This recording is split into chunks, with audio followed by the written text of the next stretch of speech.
जब जब भी मानव ने मान्यताओं का दामन छोड़कर तर्क बुद्धि के तंतुओं पर जोर देकर तर्क वितर्क का साथ पकड़ा है, वैज्ञानिक क्रांति हुई है, बदलाव हुआ है जीवन शैली में।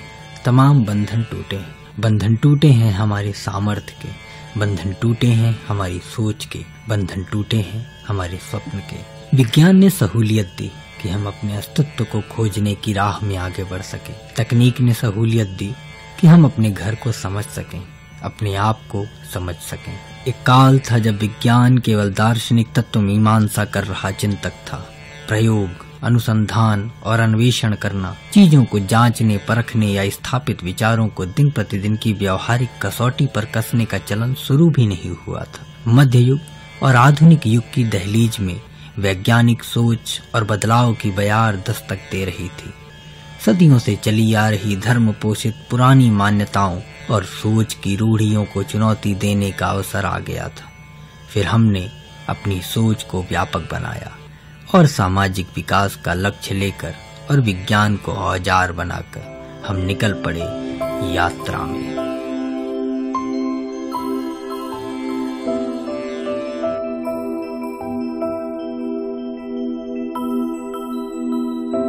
विज्ञान से मानव कल्याण की अवधारणा को दुनिया के बुद्धिजीवियों ने समझा और मानव की जरूरत के साथ वैज्ञानिक ज्ञान के अन्वेषण की प्रक्रिया प्रारंभ हुई। दुनिया के महान नेताओं ने इसको समझा और विज्ञान को प्रगति का हमराही समझा। देश के प्रथम प्रधानमंत्री पंडित जवाहरलाल नेहरू। हम एक बदलती हुई दुनिया में, बदलते हुए हिंदुस्तान में रहते हैं और अगर हम तेजी से नहीं बदलते उसी के साथ तो हम पीछे रह जाएंगे। हमें बदलना है, हमें विज्ञान को बढ़ाना है, हमें अपनी मेहनत करके इस मुल्क में नए तरीके निकालने, कारखाने बनाने, खासकर हमारी खेती की तरक्की करनी है क्योंकि वो जड़ है हिंदुस्तान की। यहाँ के किसान उसकी पीठ है, जड़ है, जो कुछ कहिए, लेकिन जब तक वो ठीक हैं जबकि आजकल की दुनिया को समझते हैं और आजकल की दुनिया के तरीकों को लेते हैं, आजकल के औजारों को इस्तेमाल करते हैं, आजकल के हल चलाते हैं और ये नहीं कि 1000 बरस पुराने के औजार चला रहे हैं, दुनिया बदल गई, खेती 1000 बरस पुरानी रही, इसमें हम पिछड़ जाते हैं। हमें बदलना है, ये हम बदल रहे हैं।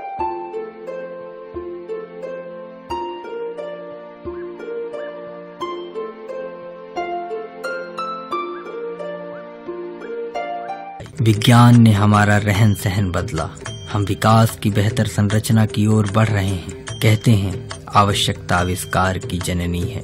आवश्यकता हुई कि किसी कार्य को करने की अवधि को घटाया जाए। मनुष्य की इसी आकांक्षा का नतीजा बना विज्ञान। मनुष्य ने अपने इस बुनियादी संघर्ष को विजित करने के लिए विज्ञान को सहायक बनाया और तरह तरह की खोजें की। यात्राओं में कम समय में अधिक दूरी पूरी करने के लिए सड़कें बनाई गई। फिर समय की और बचत की इच्छा वाहनों के आविष्कार से पूर्ण हुई और अभ्युदय हुआ एक से एक तेज गति वाले वाहनों का। मानव ने घर बनाए, आग की खोज की, भंडारण के उपाय विकसित हुए, कृषि उद्योग आदि के क्षेत्रों में नानाविध चमत्कार हुए। विज्ञान ने सभ्यताओं के विकास में अपनी संपूर्ण भागीदारी निभाई।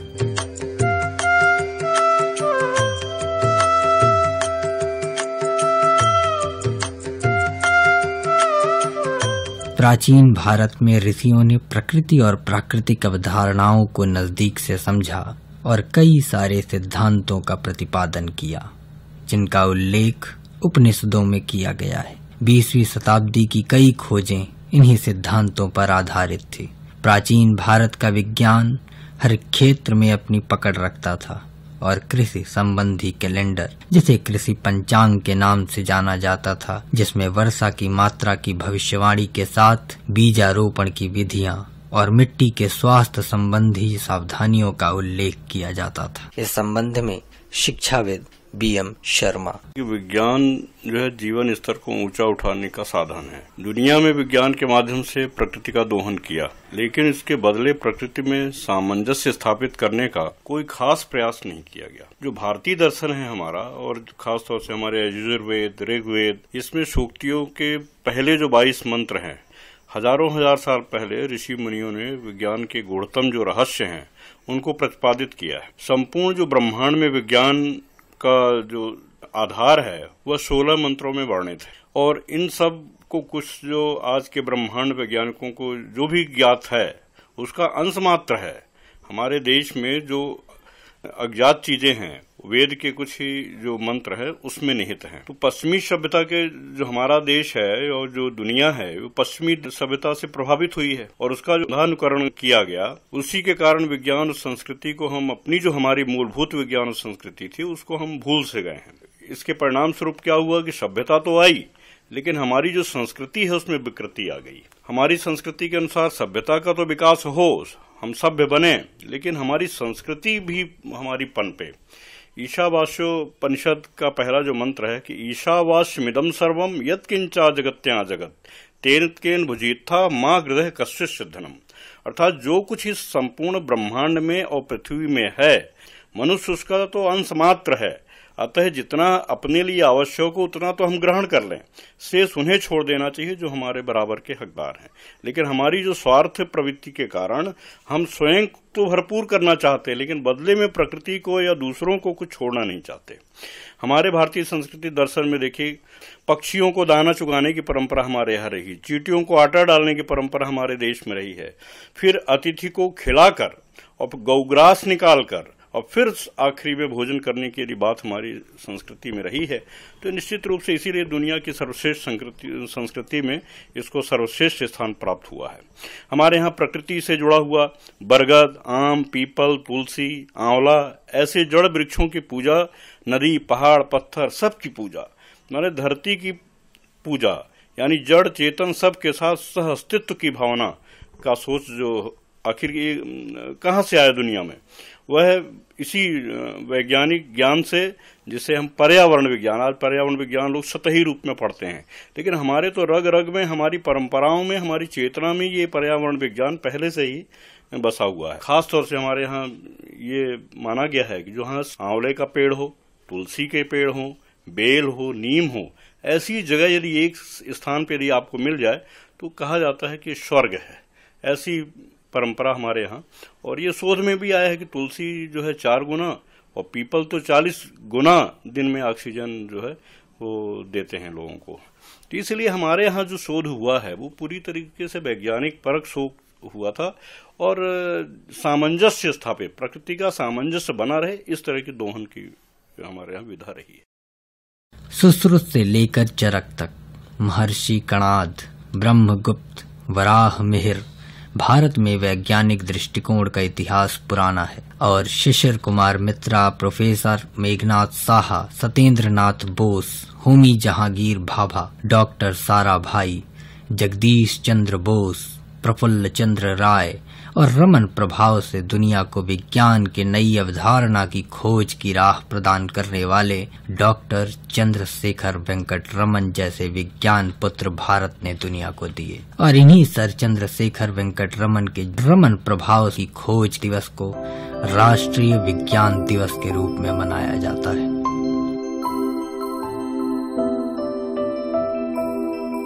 इस साल राष्ट्रीय विज्ञान दिवस की थीम है to raise public appreciation on scientific issues for development of nation. राष्ट्र निर्माण के लिए वैज्ञानिक मुद्दों पर सामाजिक अभिरुचि। विज्ञान और समाज की अवधारणा पर विज्ञान महाविद्यालय के जंतु विज्ञान विभाग के विभागाध्यक्ष डॉक्टर SN शुक्ला।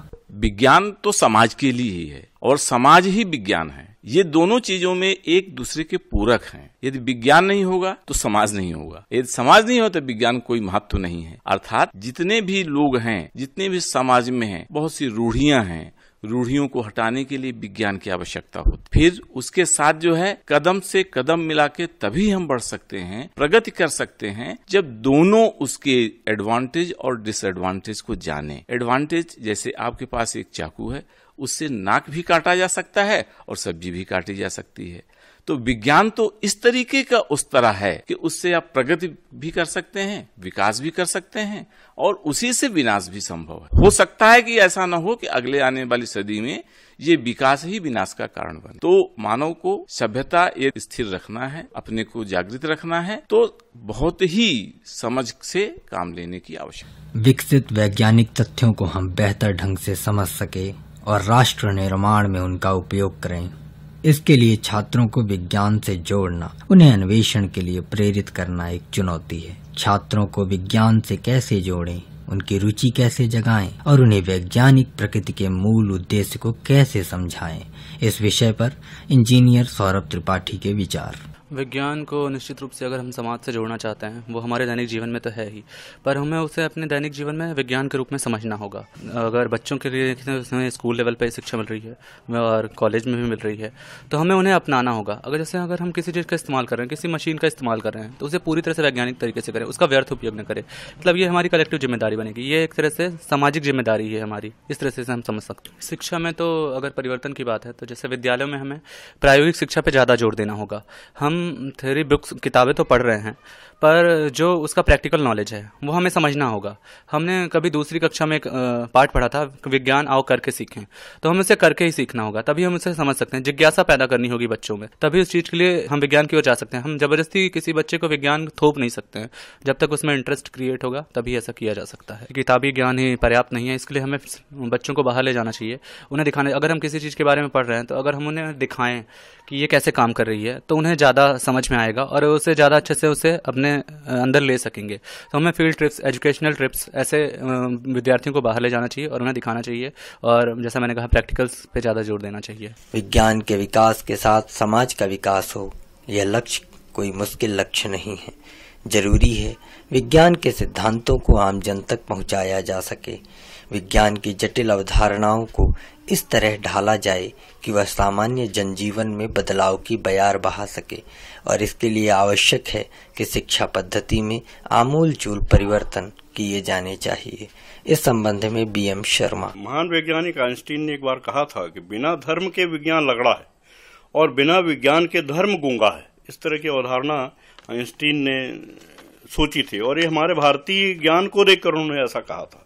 कुछ सालों में आधी अधूरी जानकारी के कारण विज्ञान को धर्म का विरोधी और धर्म को विज्ञान का विरोधी करार देने की होड़ सी लगी हुई। जो वैज्ञानिक लोग हैं वो धर्म को विरोधी मानते हैं, और जो धार्मिक प्रवृत्ति के लोग हैं वो विज्ञान को विरोधी मानते हैं। इस तरह की जो अवधारणा समाज में पैदा हुई, उसका गलत प्रयोग किया गया, और छात्र छात्राओं के अंदर तो एक ऐसी परंपरा डाल दी गई कि जो तीक्ष्ण बुद्धि का छात्र हो वो तो विज्ञान पढ़े, और बाकी को दूसरे विषय से जोड़ देने की परंपरा डाली गई स्कूलों में।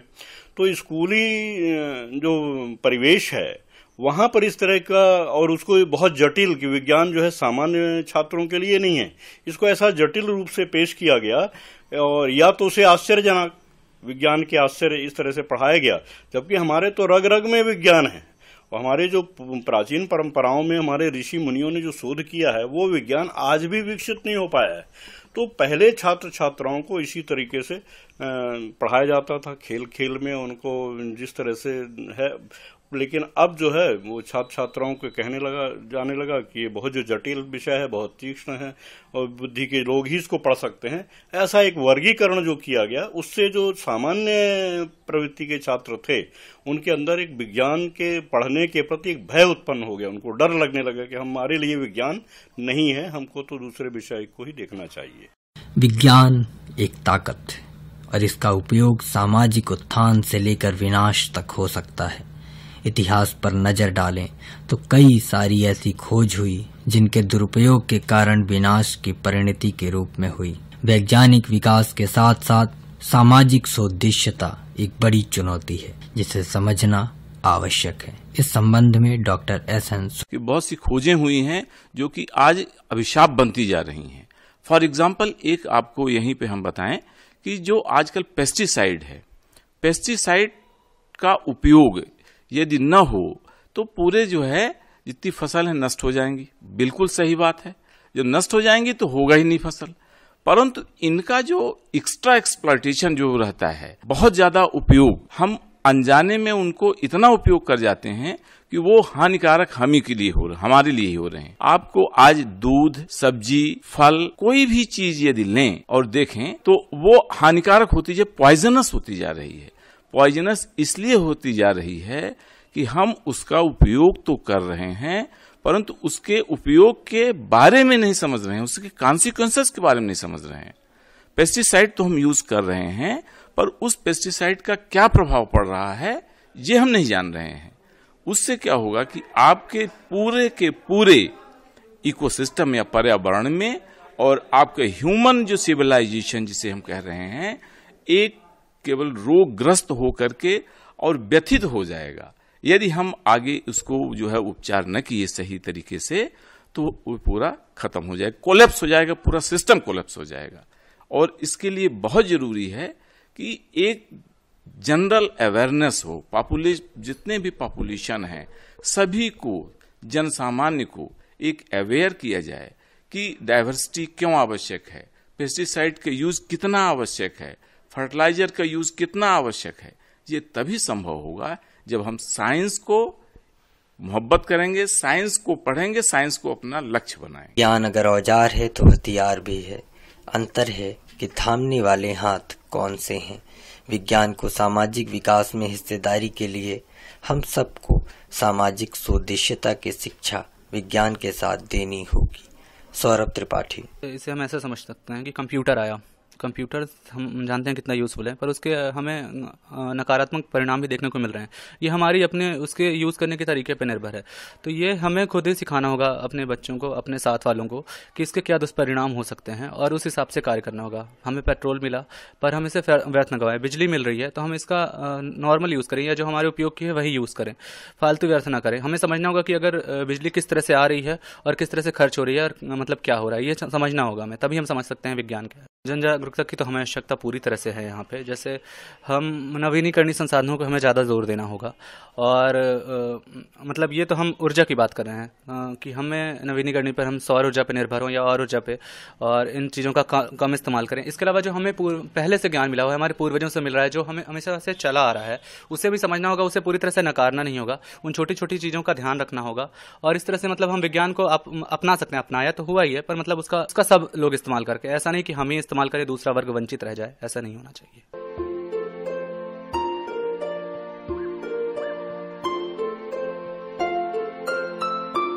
आज के दौर में बिगड़ती प्राकृतिक व्यवस्थाओं के कारण चिंतन आवश्यक हो गया है कि क्या हम सही दिशा में बढ़ रहे हैं। बिगड़ती व्यवस्थाएं चिंता का विषय। हमें ठहर कर सोचना होगा कि हमसे क्या छूट रहा है और उसे वापस संभालने के लिए हमारे पास एक ही ताकत है, वह है विज्ञान। विज्ञान के माध्यम से हम प्रकृति को वह लौटाने का प्रयास करें जो हमने लालच के कारण उससे छीना है।